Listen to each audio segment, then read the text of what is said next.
যুক্তরাষ্ট্রের president Donald Trump আবারও গাজার ফিলিস্তিনিদের অন্য দেশে সরিয়ে নিয়ে গাজা উপত্যকা খালি করার কথা বলেছেন। স্থানীয় সময় সোমবার হোয়াইট হাউসে সফররত ইসরায়েলের প্রধানমন্ত্রী বেনিয়ামিন নেতানিয়াহুর সঙ্গে যৌথ সংবাদ সম্মেলনে তিনি একথা বলেন। তবে ফিলিস্তিনিদের কোন দেশে সরিয়ে নিতে চান সে বিষয়ে কিছু বলেননি তিনি। সংবাদ সম্মেলনে গাজাকে আবাসন নির্মাণের জন্য দারুণ স্থান হিসেবে বর্ণনা করেন ট্রাম্প। তিনি বলেন, গাজা উপত্যকার নিয়ন্ত্রণ ও মালিকানার জন্য যুক্তরাষ্ট্রের একটি শান্তি বাহিনী থাকলে ভালো হবে।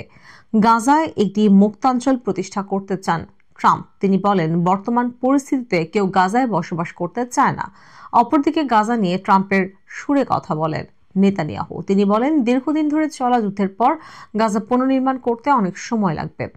গাজা নিয়ে ট্রাম্পের একটি পরিকল্পনা রয়েছে, তারা সেটি নিয়ে কাজ করছেন। গত জানুয়ারিতে দ্বিতীয় মেয়াদে যুক্তরাষ্ট্রের প্রেসিডেন্ট হিসেবে দায়িত্ব নেওয়ার পর গাজার ফিলিস্তিনিদের অন্য দেশে সরিয়ে নিয়ে গাজা উপত্যকা খালি করার ইচ্ছা প্রকাশ করেন ট্রাম্প। এজন্য গাজার বাসিন্দাদের আশ্রয় দিতে মিশর ও জর্ডানের প্রতি আহ্বান জানান তিনি। তবে ট্রাম্পের এমন মন্তব্যের তীব্র সমালোচনা করে গাজার সশস্ত্র প্রতিরোধ সংগঠন প্যালেস্টিনিয়ান ইসলামিক জিহাদ গাজার শাসক গোষ্ঠী হামাসের সঙ্গে মিলে ইসরায়েলের বিরুদ্ধে প্রতিরোধ যুদ্ধ করে আসা এই সংগঠনটি বলেছে, ফিলিস্তিনিদের তাদের নিজের ভূখণ্ড ছেড়ে যেতে বাধ্য করতে ট্রাম্পের এমন মন্তব্য যুদ্ধাপরাধ ও মানবতা বিরোধী অপরাধ উস্কে দেওয়ার শামিল।